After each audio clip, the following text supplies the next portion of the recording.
Well, hello there, friends, and welcome back to the podcast. Today, I am joined by previous student, good friend, entrepreneur, all-around badass, Emily Lepke, owner of Anna Dolores Photography. Emily, how's it going?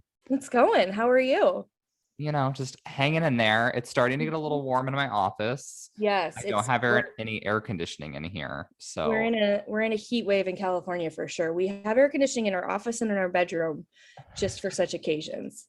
yeah, ours, I can't really complain. My home office is an ADU. It's like a converted garage, Mhm. which means I have my own space outside the house, which is very This nice, is but amazing. it's Yes. getting a little bit warm. Okay. So just to kind of set this episode up for everyone a little bit, if you haven't been tuning in, go back and listen to my last couple of podcast episodes because I'm right now in the middle of what I'm calling the hiring series. I don't know how many more episodes we're going to have left in this series. I'm kind of like doing this like fun Freebird spirit thing where I'm letting the winds direct me each week that was stupid. But basically, I don't have this all planned out for like the next month, which was really good because Emily actually contacted me just a few days ago after she listened to my last episode with Ashley Ebert. Highly recommend everyone because Ashley is an absolute pro when it comes to hiring and team building. It's a And great episode. yes, it was a very good episode. And Emily was really a great fit to come on the podcast because Emily, you are one of my previous Unfuck Your Biz students, and you came and joined the program as you were building out your associate team. So today we're going to talk a little bit about that, but then really specifically, we're going to dive into how much you should be paying your contractors because I teach on cash flow, and Emily can kind of share with us how, I don't want to say how poorly a lot of her peers pay people because if anything, they're overpaying. So it's like a poor model. It's not poor pay. That's what we want to talk about. You're poorly paying yourself, if anything. So yes. Yeah. Okay. Well, tell us a little bit about your associate team. What I'm curious about is, can you tell us like when you started to hire associates and what kind of like the trigger point was for you? Like at what point did you decide I'm too busy, I need help? Sure. So I'll keep this as brief as possible, but essentially it was my second or third year in business. And I was photographing, I want to say it was like 40 weddings by myself.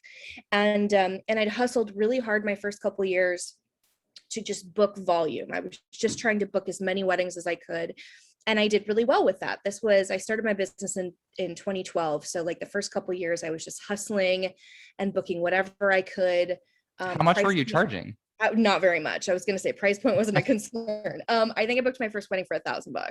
So, okay. Yeah. So, I mean, I would say my average around then was between like 1,500, anywhere from 1,500 to $3,000. I remember I booked a $3,000 wedding in 2014, and I like thought I was very fancy. I think it was like so you were probably grossing like 80 grand on 40 weddings, which is a decent amount of revenue, but it's a lot of work. Yeah. Oh, absolutely. But I was exhausted. I was completely shot. I was, I mean, I guess thankfully not in a relationship at the time because it probably would have suffered immensely.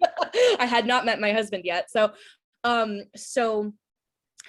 the time I was already thinking about an associate model. I was like, I need more people. I was turning away inquiries, even with all those weddings I was already shooting. I was just getting inquiries for days I was already booked. So I had a friend who I knew was maybe thinking about not booking her own weddings anymore, but had experience with weddings. So I asked her to come on.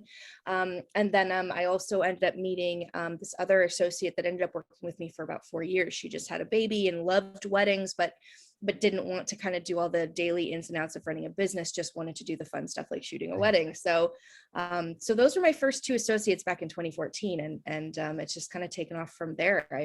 I currently have a team of 3 other associates who work for me, and I'm actually looking at hiring 1 or 2 more for the next year, which is exciting. Okay, I have a pause question on that. Yes. So as you all know, this is not a marketing podcast. I have so many guests I could bring on to talk about marketing because I have a lot of friends in the industry, but there are already a lot of podcasts on that. So I talk about like what no one else wants to talk about. But while I have you here, I feel like I have to ask, how did you manage to get booked so quickly? Like fully booked so early in your bit? Like what were you doing that worked so well to get all those clients? I was kind of doing a little bit of everything. I was doing very much like throw everything at the wall and see what sticks. So I was advertising in every blog that I could. I was advertising on Green Wedding Shoes, 100 Layer Cake, Style Me Pretty. Like paid advertising? Paid advertising, yes. I was part of Wedding Wire. I think Wedding Wire was good in the beginning of my career, especially because I wasn't charging a ton. That was like a good client base for that was people looking on Wedding Wire. I was hustling pretty hard in the local industry. I was going to a lot of networking events. I was doing a lot of styled shoots for free, just to kind of network and get in with wedding planners. My relationships with wedding planners now are a huge part of my business. I don't really pay for much advertising anymore. I still pay to be part of Green Wedding Shoes because I love their blog and I think they're great. But other than that, I don't pay to be part of blogs anymore. I don't really pay for a lot of advertising. So in those early years, a lot of those relationships that I was building with wedding planners have continued to serve me through this time. And then I was getting friend referrals. Like I was at the age where a lot of my friends were getting married and then they would tell their friends about me. So all of these things kind of came together. So I was just, and again, I had good prices. So yeah. So, yeah, that could be a whole nother. I've actually recorded a podcast episode about that, like whether it's worth it to like undercharge in the beginning to build a portfolio. Right. That could be a whole podcast episode. It Okay. really could. Yeah. So you hire your friend or your colleague as an associate. At the time, I'm assuming you were paying them as contractors, right? So did you call them associates or did you call them second shooters, or what did that business model look like? I did call them associates in the beginning, and I still call them associates internally now. I don't call them that kind of client facing anymore as much as I can. I try to call them like the team or lead photographers, because I think associate can sometimes sound like less than, and I try to not have that kind of association with them. I don't want clients to feel like they're not getting a good photographer if they book one of my team. So anyway, but I did call them associates in the beginning. They were contractors. And I remember actually very early, being a little bit concerned about that because I'd read different places like, oh, maybe your associate should be employees, because it's a little bit of a gray area with the California laws at the time. Which, yeah, luckily we don't have to get into that on this podcast. Do not. No, I already recorded one of those. Yeah, exactly. I listened to that one too, just as like a refresher, because there's been the exception since that. So I think that's really helpful too. Anyway, so yeah, they were contractors. I called them associates, and I just paid them like on an as needed basis per job that they were doing. So. And were you paying them flat fee per job or hourly? It was an hourly rate. So I would pay them a booking bonus as like a thank you for saving the date. And then they would get a flat hourly rate after that. And I would just kind of pay it out as we went. So they'd get the booking bonus when the client booked, and then they would get their hourly rate after the completion of the wedding. Usually they'd get it like the next day. So. Okay. And then how did you typically determine compensation? Like, did you pay different rates based on experience, or did they like tell you what their rates were? A little bit of both. So I determined starting rates by doing mentorships with other photographers who were offering associate programs, just to kind of see what other people were doing, because I didn't know what was fair. I knew it needed to be more than like what a second shooter was, because there's more responsibility when you are the lead photographer on a wedding day. You are kind of in charge of the flow of the day and making more decisions than a second shooter does. So I knew compensation needed to be more than that. So I believe I started out paying everybody just the same. And then the woman who worked for me the longest, for about 4 years, along the way, it was a negotiation, basically. She would kind of be like, it was like, okay, it's the end of the year. Can we talk about compensation? This is how much I've grown. I think this is where I should be. And I would basically agree with her. I'd be like, great. And then I'd give her that raise. So I think that was actually a very good contractor specific relationship, because it was definitely something where, she was really part of the decision on how much she was getting paid. So let's talk a little bit about what I want to do is kind of set the stage and talk a little bit about the difference between second shooters and associates. Sure. And then also like kind of similarities in other industries. There can be other wedding industries, but essentially it's kind of like, the way I look at it is a second shooter is there to assist you and an associate is there to replace you. Is that fair? Yeah. Yeah, more or less. that's a good, quick and dirty explanation. Absolutely. Yeah. So then Yeah, like, I guess wedding planners like technically use, I don't know if they call them absolutely. associates, but they have the same They business model. sometimes they do. Sometimes, I mean, again, I try not to call my associates Right. externally as much. Like I try to call them team members or lead photographers. And planners absolutely have lead planners or lead coordinators or people that they will put in charge of a day that maybe they can't be present for. Yeah.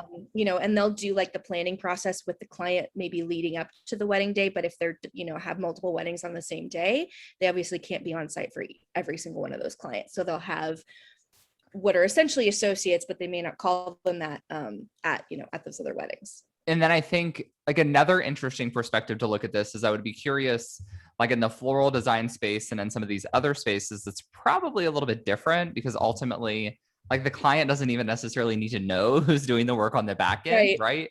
Like in your job and in the wedding planner's job, even like a DJ, an officiant, Mm-hmm. it's all about like who's there on the day of. For some of Right. these other services, it's behind the same, like the scenes. And we could say the same Right. for like web designers, graphic designers. But Sure. for those people, I suppose like an associate rather than a contractor would be more of the point of contact with the client is one way we could look Right. at it. Right. Yeah. And the reason why I like to differentiate this is because A, it does play into our independent contractor laws because it's the amount Mhm. of interaction they're having with the client. Yep. Go back and listen to my podcast on that a few weeks ago. And B, obviously, scope of pay, right? Like if you have a subcontractor that's just reporting to you and you're giving them very mundane work, it's going to be a different level of pay than someone who's fully like client facing and taking a lot of responsibility. Yeah. Okay, fun. So when it comes to working with contractors, what are some of the biggest mistakes that you see other industry professionals making? I think one of the, if not the, well, I'll say one of the biggest mistakes, because there are lots of things. There's a lot of things I've learned in the, what is it now, 7 years that I've had an associate team. I think one of the biggest ones is how to pay your associates, how much to pay your associates. I've talked to several photographers, and I think a lot of wedding planners do this as well. They pay their associates on a percentage-based model, and while I've never done that, so I can't, speak obviously specifically to each individual person's business. I do think that that can be a dangerous model because it really oversimplifies what your costs might be, and what you are paying yourself. So, for example, if a photographer or wedding planner or really anyone else in any industry is saying, well, it's a lot of work for my associate, for my contractor to show up on the wedding day and shoot this 8-hour wedding day by themselves, I think that's worth 50% of whatever the package price is. That is a gross oversimplification of everything that's involved in a wedding day. And I think it's very easy to look at like, oh, well, the bulk of work is what's happening on the wedding day. Yes and no. I think it's a lot of it's definitely most of the physical work that you're doing, and there's a lot of value there in having someone to go and do that physical work for you. And frankly, that's why I have an associate team, because I know that the older I get, the fewer weddings I'm going to be able to physically shoot myself. And even now I'm already limiting myself because I just physically can't go to 30, 40, 50 weddings a year anymore.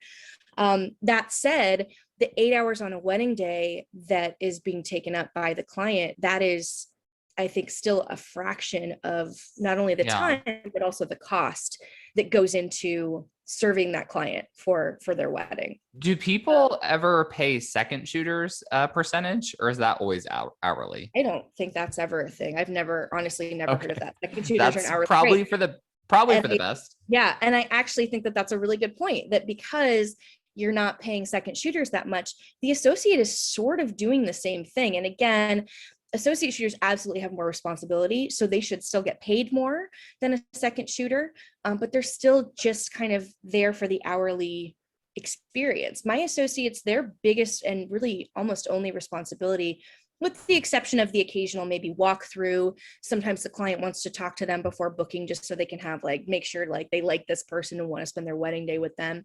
But I also pay them hourly rates for all of those things. They don't have to do any of that for free. They still get compensated for all of that. So the fact that what they're doing is showing up and shooting the wedding day is that's That's what they're doing.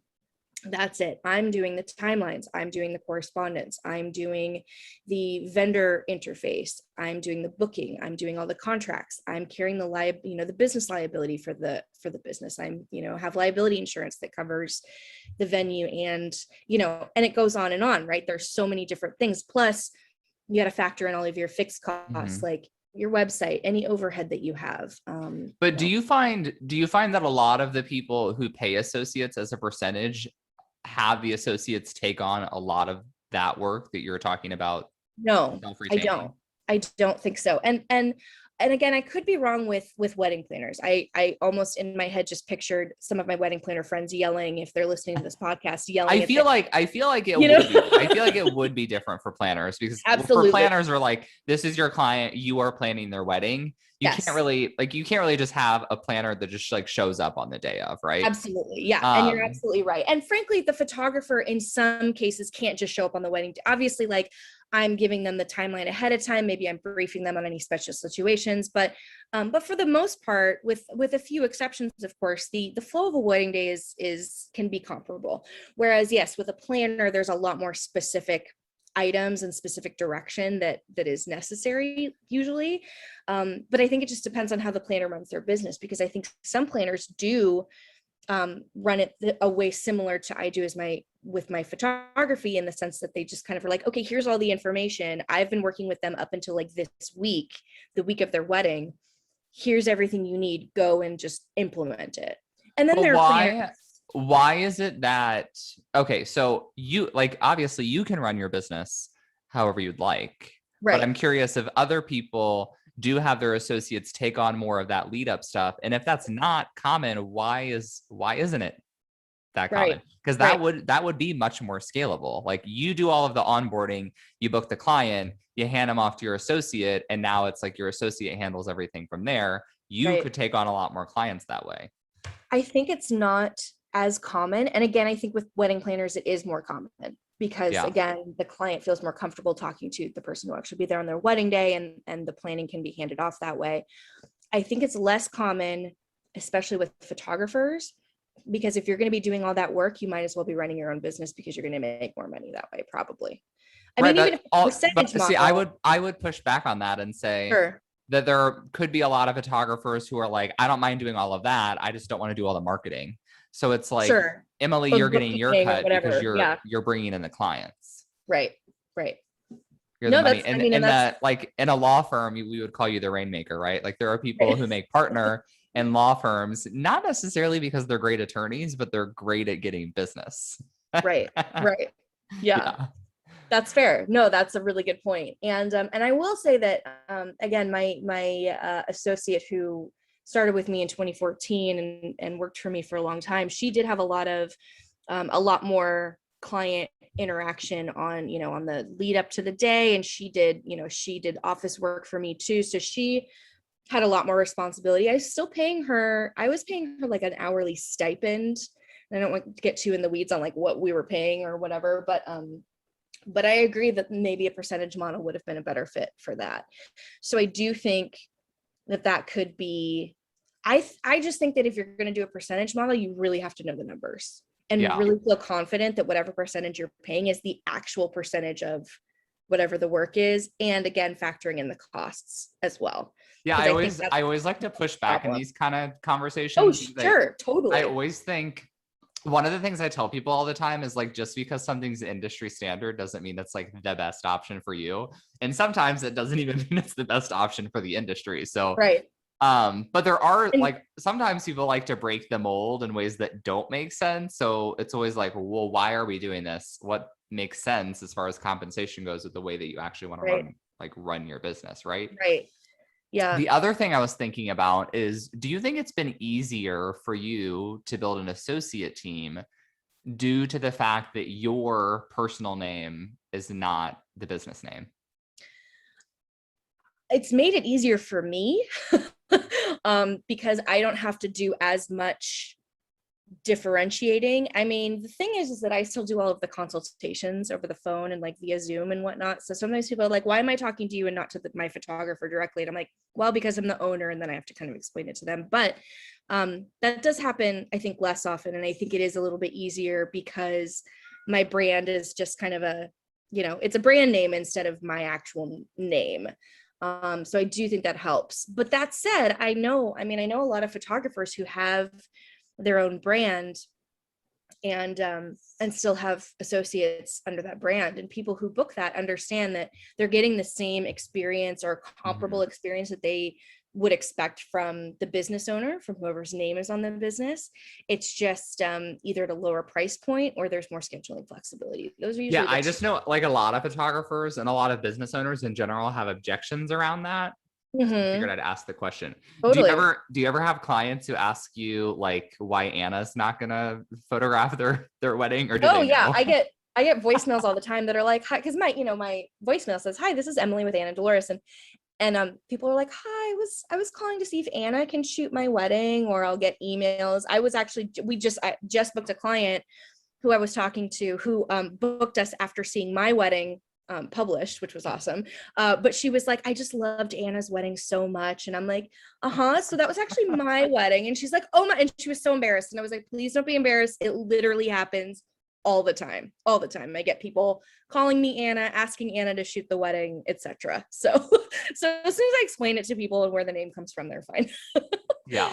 I thought, I was like, I'm sure that you probably get that all the time. So. All the time. Yeah. Nice. Yeah, for sure. Okay.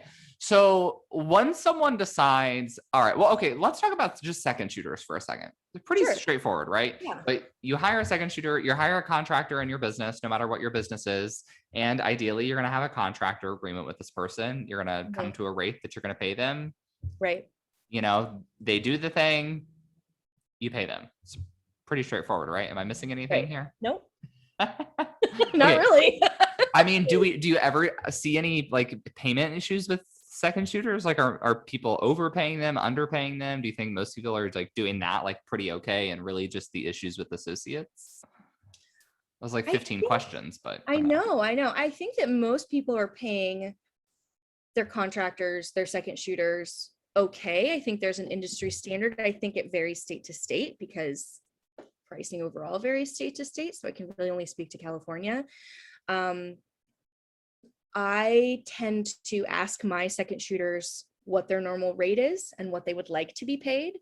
And as long as that's in kind of the range that I expect, and I have kind of a range anywhere from like 35 to 75 an hour, depending on experience. So as long as they kind of fall in that range, which it's a pretty broad range, honestly.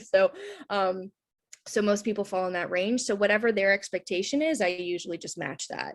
I do think that most people, from what I have experienced, do something similar, or they will offer it at like, hey, I can pay someone $40 an hour or $50 an hour or whatever, take it or leave it. So does your company still utilize second shooters, or do your associates second shoot for each other? When associates can second shoot for each other and for me, that's what I'll do. That's what I'll use. But a lot of times, and frankly, especially this year with, all the postponements that have happened, we're a little extra busy this year.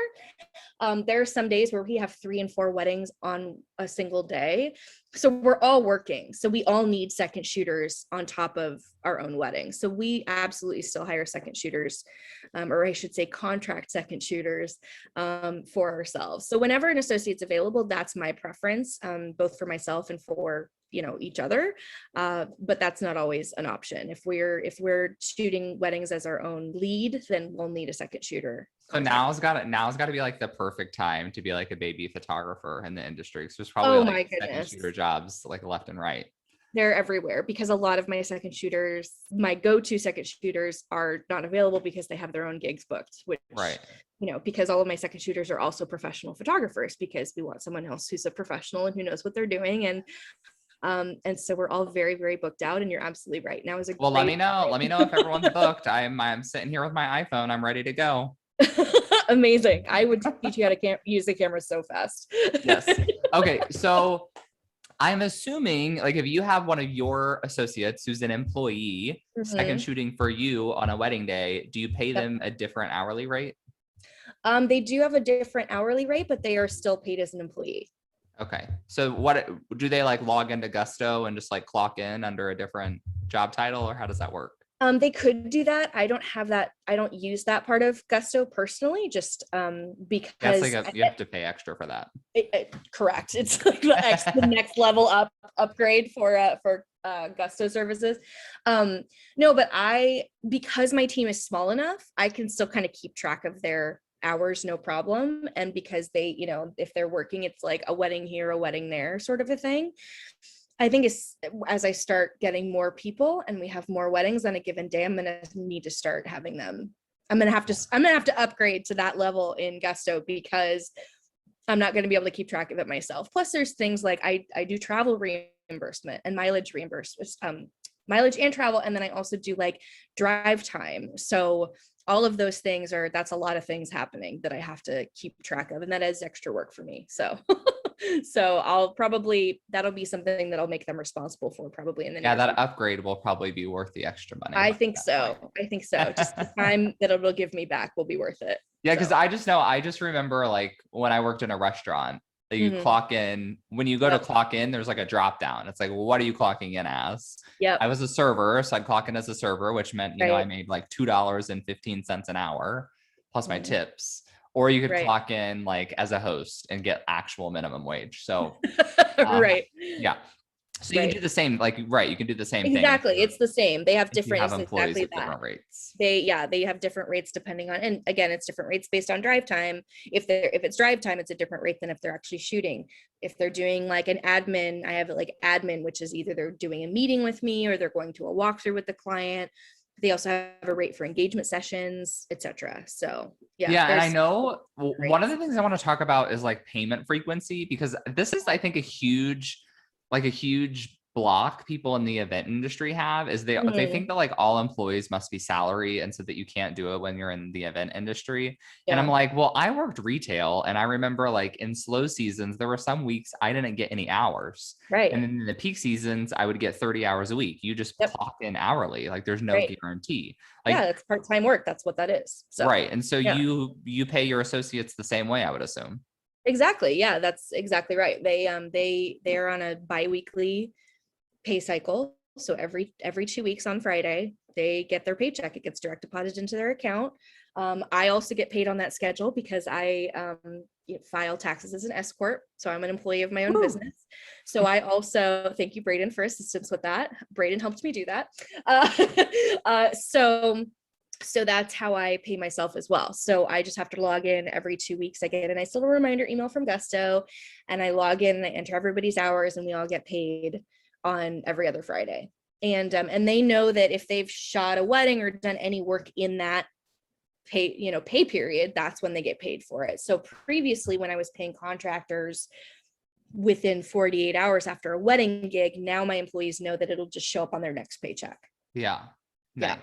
Yeah, I'm on Gusto payroll now too. And I gotta be honest, like I don't have any employees yet, so I can be pretty flexible with it. But Right. I forget my payroll all the time. Like Yeah. I always forget if I'm supposed to run the payroll on the 1st or if I'm supposed to run it on like the 15th. And I basically get like a half cycle behind. But Right. Do you you get know, the reminder emails though? That's like you have to like file it by this day. I do, but then I'm like, then I forget. Oh, was it? I could have ran it on the 1st, but now it's telling me, hey, it's the 13th. You only have 2 days left for this payroll cycle. Uh-huh. I get confused myself, everyone. So if you get Totally. confused I on think you're payroll, that's overthinking it. I just I when I get the email that's like it's time to run you payroll, I'm run like, it. great. And I go in and I enter it. And I do tell honestly, I do there's tell been everyone though, yeah. I pay my contractors via Gusto, and a lot of Oh people don't yeah. think about that because they're like, why would I Totally. pay?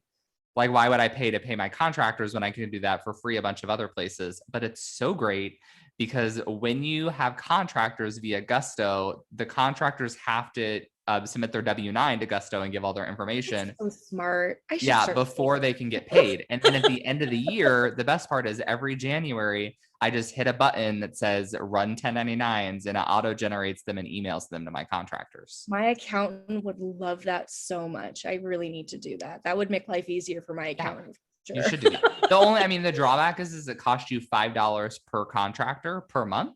Yeah. So, if you're working with like 30 different second shooters throughout the year, Sure. but also it only it doesn't charge you. It only charges you when you pay that contractor. So if you only have one second shooter for 1 month, it costs you $5. Oh, well, that's nice. So it's only $5 a month if you have the same. So if you had 10 second shooters in 1 month, then it would be, $50 extra that month. Sure. Right. Which again, if they're making them fill out the W-9 and get all that paperwork, that would frankly be worth it right there. Yeah, it's great. It's great. Can you have them do contracts through Gusto too? Like sign contractor contracts? That would be nice. That would really sell me on it, is if they could also do the contract. Because you and I were just talking about this, that with contractors, I'm going to have them sign a different contract every time they shoot with us, because it is a per gig situation. I bet you could, though. We should look into that. You know what? Let's look into that. I'm glad we're workshopping this on the podcast. Yeah, if Gusto can do that, then I feel like I'll be able to get a lot more people sign up for Gusto with my affiliate link. 100%. For real. By the way, everyone, if you need to get on Gusto, shoot me a DM on Instagram or post in my Facebook group. We can get you my affiliate link. It's pretty magical. If you have employees, and again, even if you just have contractors or you have to pay yourself through payroll, whatever, Gusto is honestly really amazing. And like I've had like occasional, they file paperwork for you. They file different employment taxes on your behalf. If there's an issue with it, they deal with it for you. It's actually really lovely. So yes. Okay. Yeah. So let's start to wrap this conversation up with, I want to talk a little bit about benefits. Do you do any of this? Do you have vacation time for your people? Do you pay any like health expenses? Are we doing any of that yet? So we are not doing most of that yet. I do provide vacation and sick time. Partially because I am required by the state of California to do so, which is fine with me. I mean, they certainly deserve it, so I'm happy to do that. I am not doing things like 401ks or health benefits yet. Again, it's not a requirement until I want to say 10, or it's either 10 or 15 employees in California. So the fact that I'm so small, I'm not required to do that at this point. And frankly, I can't afford it at this point. So that isn't something that's included yet, but it's definitely something that would be a possibility for future options for my employees, like especially if they wanted to be. I have one associate in particular who she's starting to go back to school, and I'm almost trying to be like, do you want to work for me full time? Because if you're worried about like finding a career, I can help you with that. Like we can do that in-house. Like we can make this happen, just because she's so great and I want to keep her forever. I mean, they all three of my associates are fantastic, but she's kind of looking for that next level. And I'm like, if you want full-time work, I can give that to you. So like for something like that, I would probably frankly consult an employment attorney and be like, what's the best option here? What should I do? What am I required to do versus what's best practice? That sort of a thing. So that's the new territory for everyone's part-time. So yeah, that was going to be my next question, is how are you staying on top of all of these legal requirements under California employment law? Do you do your own research, or do you have an employment attorney that's regularly consulting with you? I have an employment attorney who I'm consulting with. When I first hired my associates, and again, that was kind of in tandem with when I did the Unfuck Your Biz program, it was around the same timing that I decided to hire my contractors, my associates as employees because of the AB5 laws and etc. And I wanted to just play it safe rather than sorry. I remember my employment attorney saying, it just depends on your level of risk aversion. And I'm like, great. I am very, very averse to risk. And so let's do it.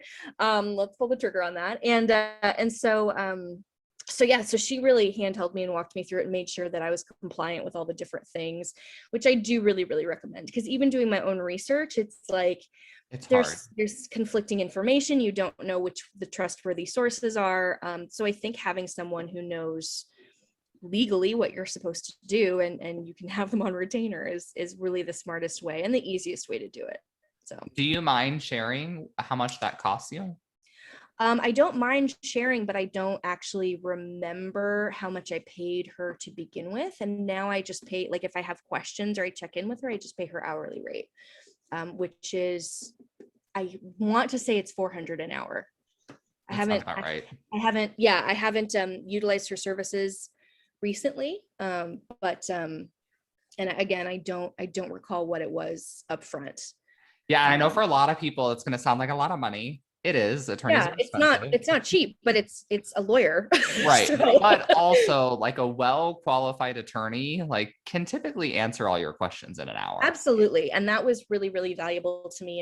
And again, if I send, an occasional email or whatever, like she's happy to get back to me, and she maybe won't necessarily charge me per email or whatever. Although I am very cognizant of like, I understand if this is going to take up more of your time than just like a quick response, happy to pay you for your time, because it's so valuable to me to get a direct and correct answer quickly than spend all my time trying to figure it out myself on the internet. And then maybe I'm still wrong and not being compliant. And like, to me, this is not like, there's not a lot of room for error with something like this, because if something goes wrong, like I don't want to mess with that. I don't want to mess with penalty fees. I don't want to mess with the potential for getting sued by anybody. Like I have no interest in even having to worry about that. So to me, it's worth the cost up front.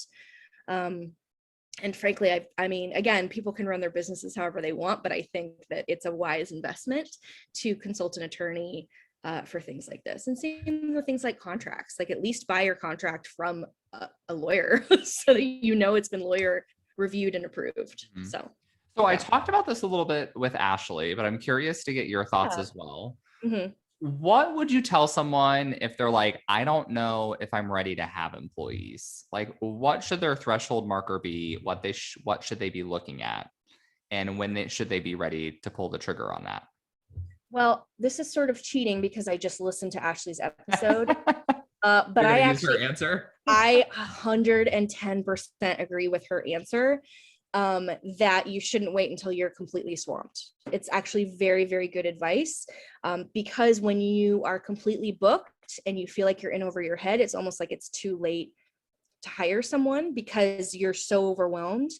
And hiring people takes a time investment as well. You can't just hire someone and hope that they're going to do everything right that they're supposed to do the way you want to do it. You have to invest that time in the right person. So you have to find the right person to begin with.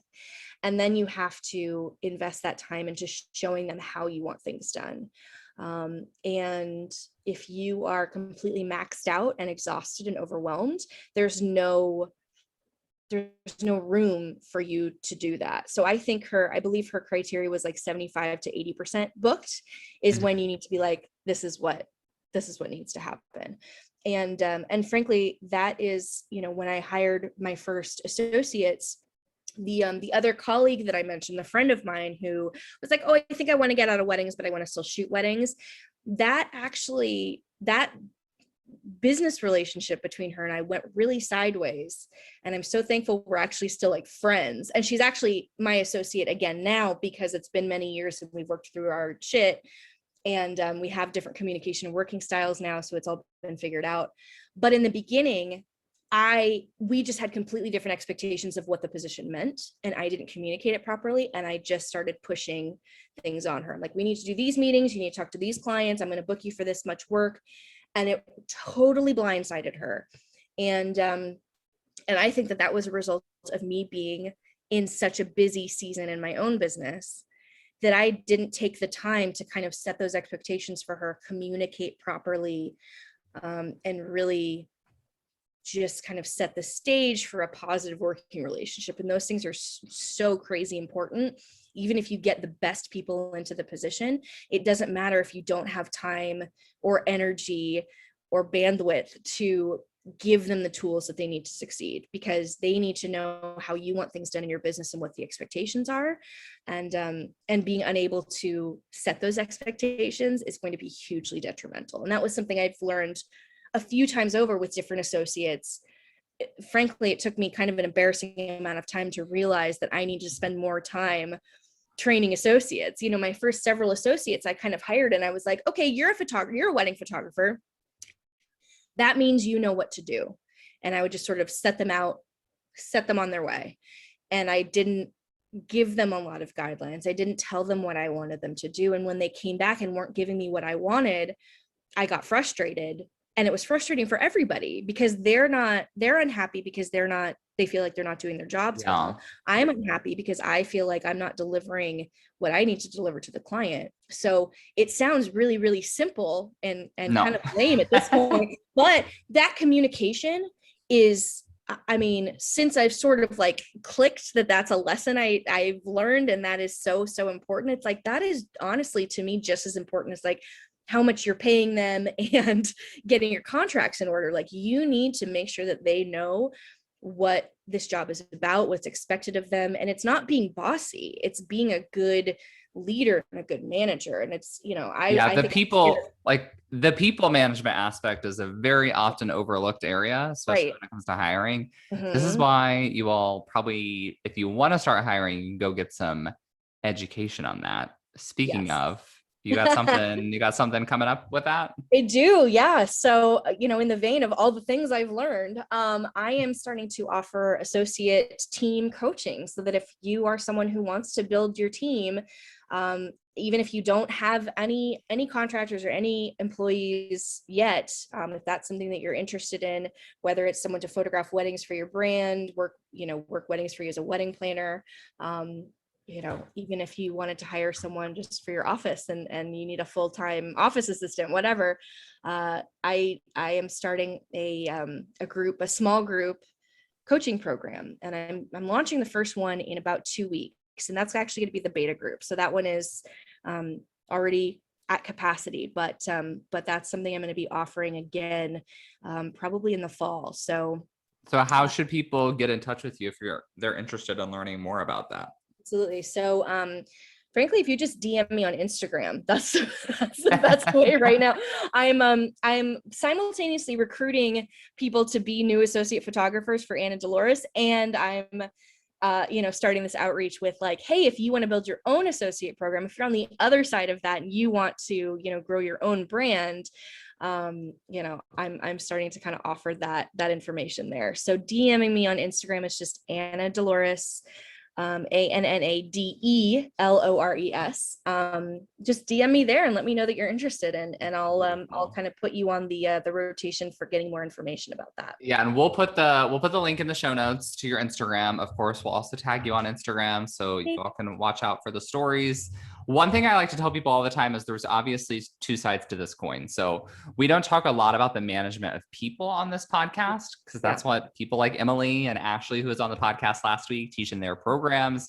I talk more about how to compliantly onboard people. So I've been talking about my new program, Unfuck Your Biz. It's a very, very short, I'm calling it a mini course. It's only $100. It's like 3 video lessons with some links and resources. But starting the week of the 28th, which I think should be next week, we're going to do a live round. So if you join, it's $100 and we're going to do 3 weeks of live Q&A. So that's basically my beta program. So what I would encourage you to do, and also, this is a very, very important note. This program is really just designed to help you onboard contractors, okay? It's help you to figure out if you can legally hire contractors, and then if so, how to hire them. If you want to build out an associate team with employees, then you definitely want to get an employment attorney along with Emily's help, all right? So if you're not sure like which direction you're leaning, you all can DM me on Instagram. But one of the things we'll be doing in my program is helping you determine, well, should you have employees or should you have contractors? Either way, you learn a lot.